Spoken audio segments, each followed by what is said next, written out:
Pada hari kejadian kira-kira jam 6 petang, semasa menjalankan tugas rondaan, Korporal Kaniah bersama dengan Korporal Azmi telah menerima arahan dari bilik gerakan untuk pergi ke sebuah tokong Cina kerana dipercayai ada seorang lelaki sedang membuat kacau menggunakan senjata sebilah pedang. Setelah tiba di tokong tersebut, Korporal Kaniah mendapati di dalam tokong itu terdapat seorang wanita terlantar di atas lantai dalam keadaan cedera parah, dipercayai telah meninggal dunia. Apa yang terjadi sebenarnya? Mengikut siasatan pihak polis yang dilakukan oleh ASP Ramli, kejadian pembunuhan ini bermula sekitar jam 3.30 petang pada hari yang sama apabila seorang saksi iaitu Ciu Bon Hua yang bertugas sebagai penjaga tokong tersebut mendapati lampu-lampu di tokong tersebut dalam keadaan terpasang. Ciu telah pergi ke sana untuk memadamkan lampu-lampu tersebut.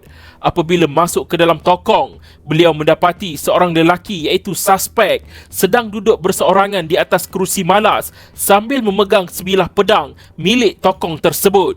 Dengan secara tiba-tiba, suspek telah mengambil dompet milik Ciu dan telah mengambil wang sebanyak RM10. Selepas memadamkan lampu-lampu di tokong tersebut, Ciu terus pergi ke rumah kakak kepada suspek iaitu Mangsa. Ciu telah memberitahu Mangsa bahawa adiknya telah menyepahkan barang-barang yang terdapat di dalam tokong tersebut. Setelah diberitahu oleh Ciu mengenai kejadian yang berlaku di tokong itu, Mangsa telah pergi berjumpa dengan adik perempuan tirinya iaitu Lim Ahoy. Mangsa telah mengajak Lim untuk pergi bersama ke tokong tersebut, tetapi Lim enggan pergi bersama. Tanpa membuang masa, Mangsa terus pergi ke tokong itu seorang diri dengan menunggang motosikalnya.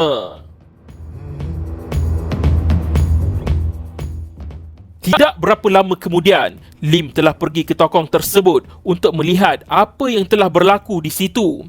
Lim melihat motosikal Mangsa berada di luar tokong tersebut dan topi keledar Mangsa berada di atas tanah.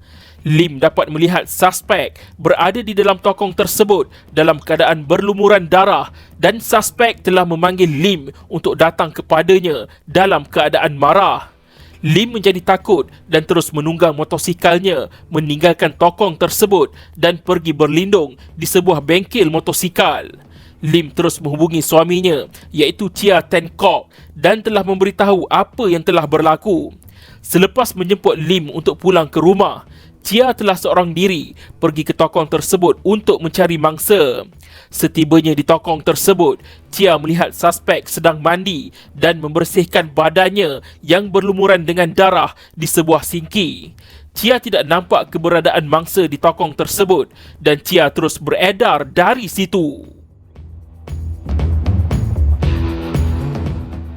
Kira-kira jam 6 petang hari yang sama, Tan Kim Sun datang seorang diri menaiki motosikal untuk bersembahyang di tokong tersebut. Apabila sampai di situ, Tan telah diserang oleh suspek yang menggunakan sebatang besi untuk memukul kepalanya. Suspek kelihatan dalam keadaan basah seperti selepas mandi. Apabila Tan jatuh selepas dipukul, suspek telah mengheret Tan masuk ke dalam tokong tersebut. Suspek kemudiannya telah menyerang Tan dengan menggunakan sebilah pedang.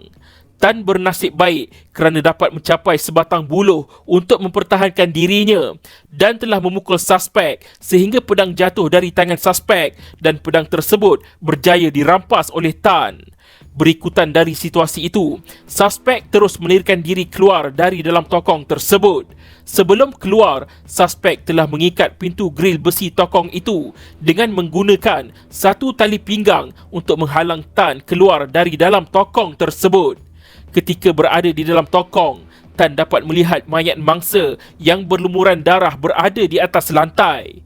Tan kemudiannya bertindak memotong tali pinggang yang mengikat pintu grill besi tersebut menggunakan pedang yang dirampas daripada suspek.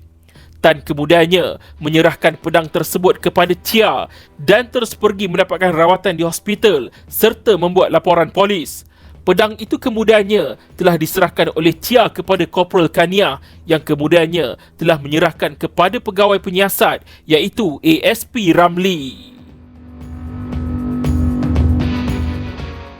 Semasa ASP Ramli sedang menjalankan siasatan di tempat kejadian pada sekitar jam 9.50 malam hari yang sama, suspek dilihat berjalan keluar dari kawasan belukar di bahagian belakang tokong tersebut. Suspek kemudiannya telah berjaya ditangkap dan satu laporan tangkap telah dibuat oleh ASP Ramli. Mayat mangsa telah dibawa ke Hospital Tanjung Karang dan proses bedah siasat telah dilakukan oleh Dr. Shazana. Dr. Shazana mengesahkan bahawa punca kematian mangsa adalah beberapa luka tetakan di muka dan leher. Suspek kemudiannya dihadapkan ke mahkamah untuk dibicarakan. Suspek yang bernama Lee Tiam Wat, 44 tahun, telah dituduh membunuh kakaknya iaitu Lee Siu Eng, 52 tahun, di Tokong Cina Sam Tai Se, Lot 19, Pekan Bukit Rotan dalam daerah Kuala Selangor dalam negeri Selangor pada 22 Mac 2013 di antara jam kira-kira 3.30 petang hingga jam 6.30 petang. Lee Tiam Wat telah didakwa di bawah Seksyen 302 Kanun Keseksaan atas kesalahan bunuh dengan niat yang memperuntukkan hukuman mati jika disabitkan kesalahan. Di akhir kes pendakwaan, setelah membuat pertimbangan secara maksima di atas semua keterangan yang dikemukakan oleh saksi-saksi pendakwaan, Hakim Mahkamah Tinggi telah membuat dapatan bahawa satu kes prima facie telah berjaya dibuktikan terhadap tertuduh. Hakim bicara telah menerima keterangan saksi-saksi pendakwaan sebagai kredibel dan keseluruhan keterangan saksi-saksi pendakwaan yang berbentuk keterangan mengikut keadaan adalah cukup kuat menjurus kepada satu dapatan terhadap kebersalahan tertuduh. Hakim bicara kemudiannya mengarahkan tertuduh untuk membela diri di atas pertuduhan ke atasnya. Tertuduh telah memilih untuk memberi kenyataan dari kandang tertuduh setelah 3 pilihan membela diri diterangkan kepadanya. Hanya tertuduh seorang sahaja memberi keterangan sebagai saksi pihak pembelaan. Tertuduh juga menyatakan yang dia mempunyai kapasiti yang cukup untuk memberikan penyataan dan dia faham tentang sifat dan kesan undang-undang penyataan setelah dinasihatkan oleh peguamnya. Tertuduh menyatakan bahawa segala penyataan yang dia kemukakan ini adalah benar-benar belaka. Dalam pembelaannya, tertuduh menyatakan sebelum Mac 2013, dia bekerja sebagai pengawal keselamatan. Tertuduh seterusnya mengatakan yang dia adalah anak kelima dari 6 orang adik-beradik dan kedua ibu bapanya telah pun meninggal dunia.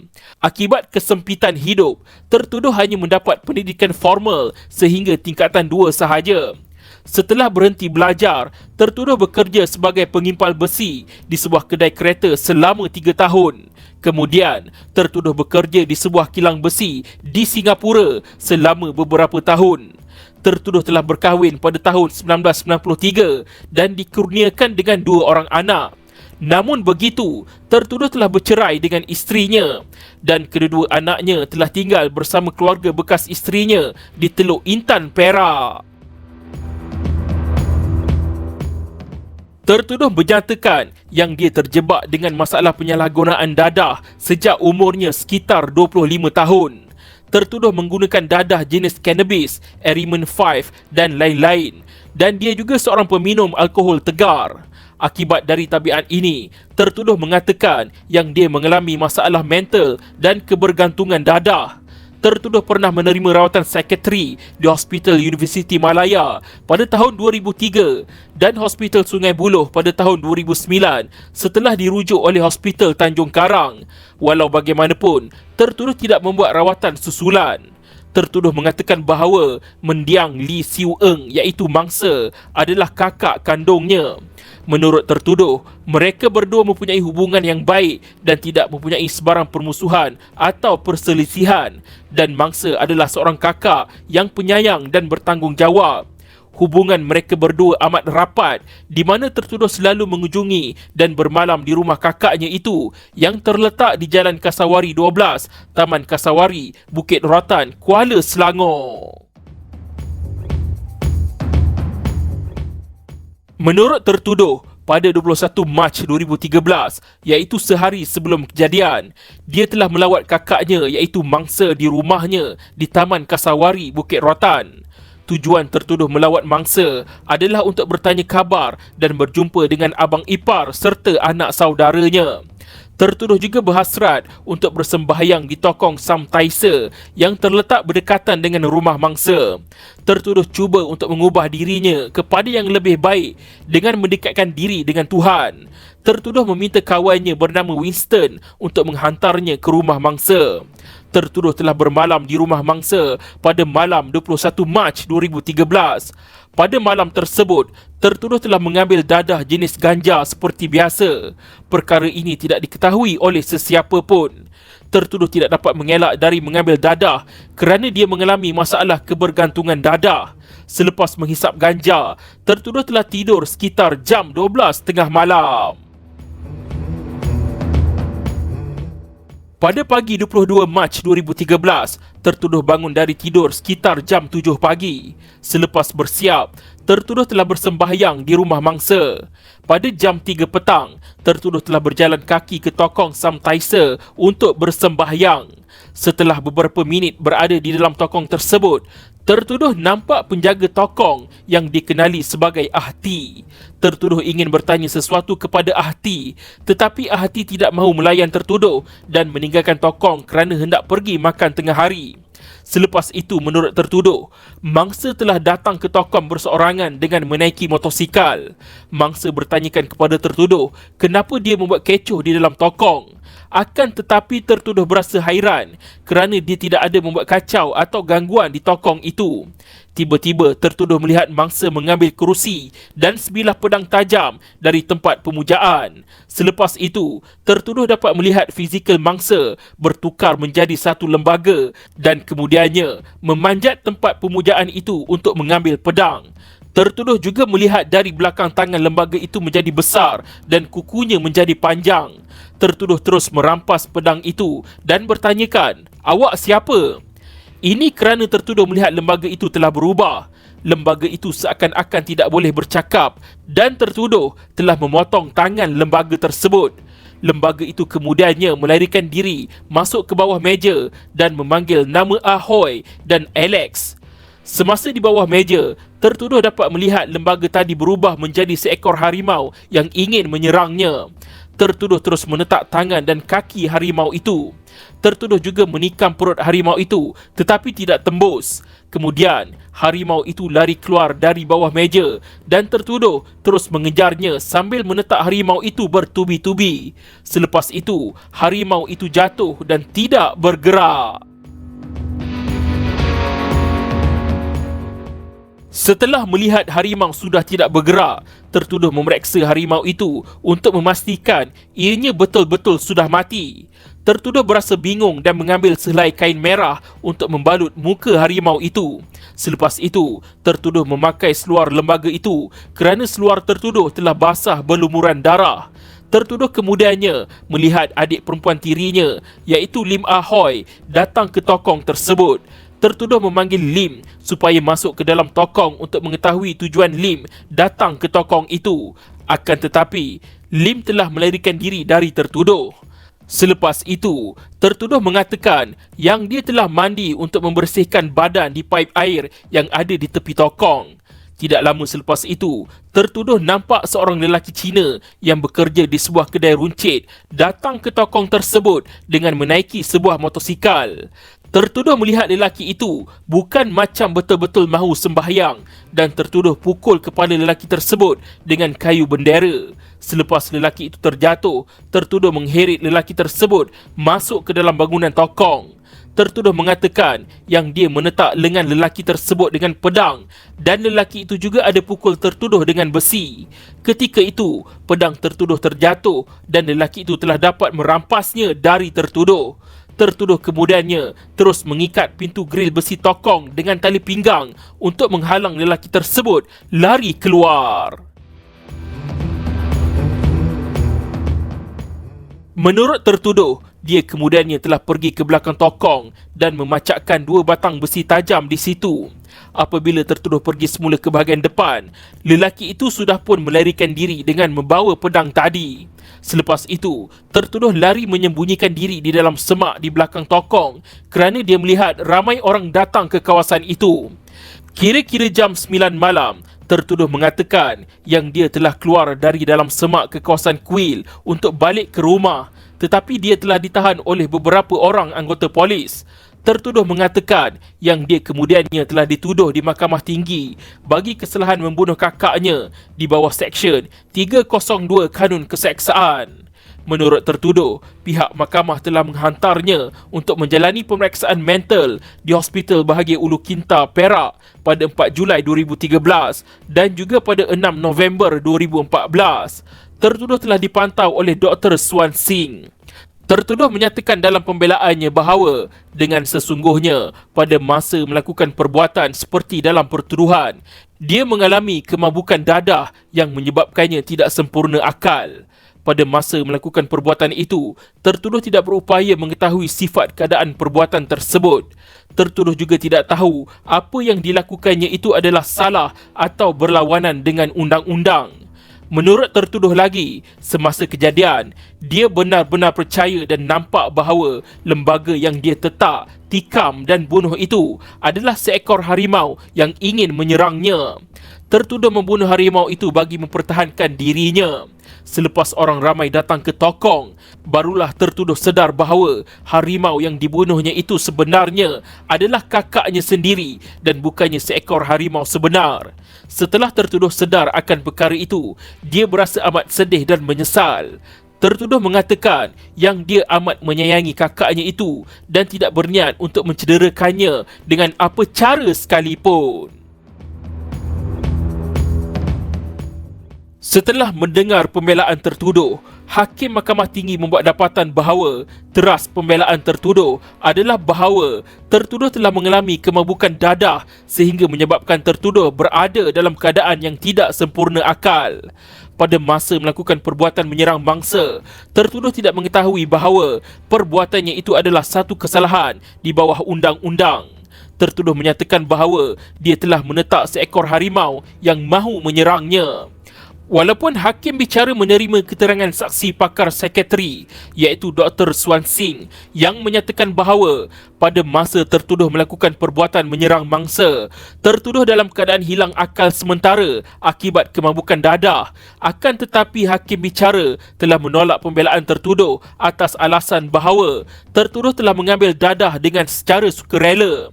Hakim bicara turut membuat dapatan yang bertentangan dengan keterangan pakar Dr. Swan Singh apabila menyatakan bahawa semasa tertuduh melakukan perbuatan menyerang mangsa, tertuduh berada dalam keadaan sedar dan waras. Dalam penghakiman Hakim Mahkamah Tinggi di muka surat 38 hingga 39, rekod rayuan jilid 1, hakim bicara membuat dapatan seperti berikut. Mengambil kira prinsip yang diputuskan melalui kes tersebut dan untuk disuai pakai di dalam kes kita hari ini, terdapat beberapa keadaan di atas tingkah laku tertuduh yang perlu diteliti selepas dia menikam kakaknya. Seperti yang dihujahkan oleh pihak pendakwaan, rentetan perkara berikut dinyatakan. Yang pertama, tertuduh memakai seluar si mati selepas kejadian kerana seluarnya telah basah dengan darah. Yang kedua, tertuduh telah mandi untuk bersihkan dirinya di paip air yang terletak di tepi tokong. Yang ketiga, tertuduh telah memukul kepala Tan Kim Soon dengan kayu bendera dan selepas Tan terjatuh, tertuduh telah tetak lengan Tan dengan pedang. Ketika pedang tersebut jatuh ke lantai dan dapat dirampas oleh Tan, menyebabkan tertuduh telah ikat pada pintu grill besi dengan tali pinggang untuk menghalang Tan dari keluar. Dan akhir sekali, tertuduh telah lari menyembunyikan dirinya di dalam semak di belakang tokong bila melihat orang ramai datang. Melalui rentetan perbuatan-perbuatan tersebut, sesuatu adalah jelas bahawa tertuduh sememangnya sedar akan apa yang dilakukannya. tertuduh kelihatan waras dan tahu akan akibat dari perbuatannya itu. Menurut hakim bicara, perbuatan yang dilakukan oleh tertuduh selepas kejadian tidak memperlihatkan akan ketidakwarasan fikirannya dan ini semua dilakukan oleh tertuduh sebaik insiden pembunuhan itu berlaku. Jelas tertuduh sedar akan segala perbuatannya. Segala perbuatan oleh tertuduh selepas insiden tersebut jelas memperlihatkan kewarasan fikirannya. Atas alasan-alasan tersebut, Hakim Mahkamah Tinggi telah mensabitkan tertuduh atas pertuduhan membunuh dengan niat dan menjatuhkan hukuman gantung sampai mati ke atas tertuduh. Tertuduh tidak berpuas hati dengan keputusan yang dibuat oleh Mahkamah Tinggi. Tertuduh kemudiannya memfailkan rayuan dan kes ini dibawa ke peringkat Mahkamah Rayuan. Apakah keputusan Mahkamah Rayuan? Adakah benar tertuduh ada niat untuk membunuh mangsa?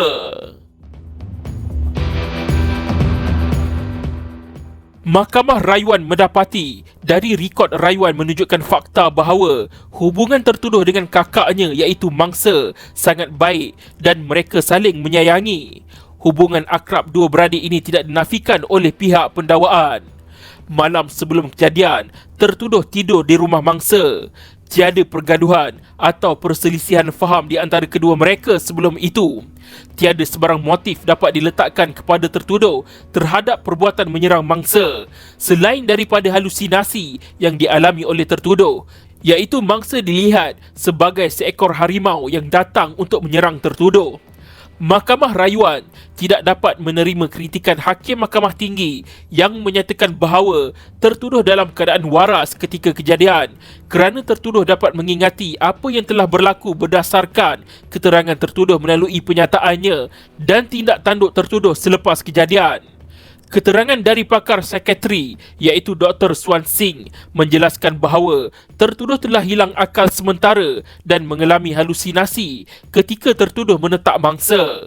Mahkamah Rayuan melihat fakta ini jelas menunjukkan bahawa tertuduh telah mengalami tidak siuman menurut undang-undang dan bukan hanya tidak siuman menurut perubatan sebagaimana dapatan Hakim Mahkamah Tinggi tersebut. Mahkamah Rayuan mendapati bahawa Mahkamah Tinggi telah salah arah apabila hanya menitik beratkan kepada insiden-insiden yang berlaku selepas kejadian. Sedangkan apa persoalan yang lebih utama ialah sama ada tertuduh telah hilang akal pada masa perbuatannya menyerang mangsa. Mahkamah Rayuan mendapati ada merit dalam aduan peguam bela tertuduh atas isu kegagalan pihak pendakwaan membekalkan laporan bedah siasat dalam tempoh 10 hari sebelum perbicaraan bermula. Pihak pendakwaan juga telah gagal untuk mematuhi peruntukan di bawah Seksyen 51A-1-B Kanun Tata Cara Jenayah apabila telah mengemukakan laporan bedah siasat ke mahkamah tanpa terlebih dahulu membekalkan dokumen yang sama kepada pihak pembelaan. Mahkamah Rayuan berpandangan bahawa laporan bedah siasat telah secara terkilaf dimasukkan sebagai keterangan di mahkamah tanpa dikemukakan melalui pembuat dokumen tersebut.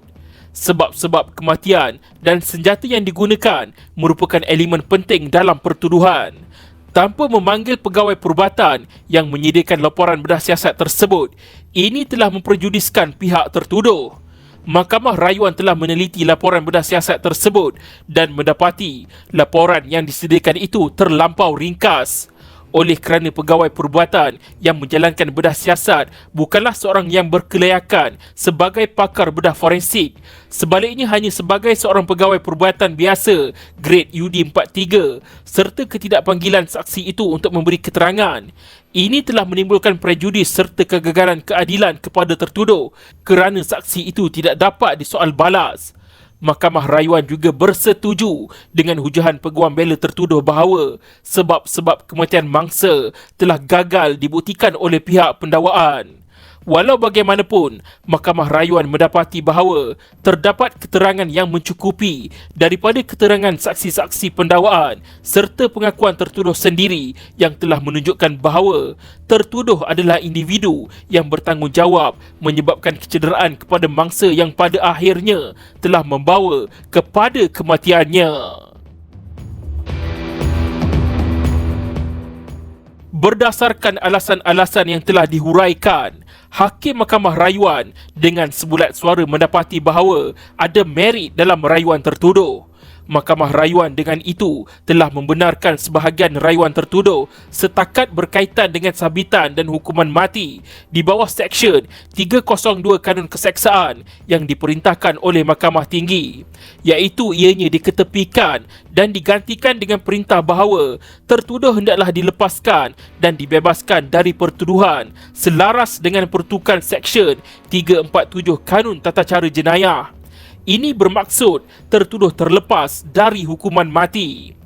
Mahkamah Rayuan seterusnya memerintahkan tertuduh ditahan di Hospital Bahagia Tanjung Rambutan selama mana diperkenankan oleh Duli Yang Maha Mulia Sultan Selangor di bawah Seksyen 348 Kanun Tata Cara Jenayah.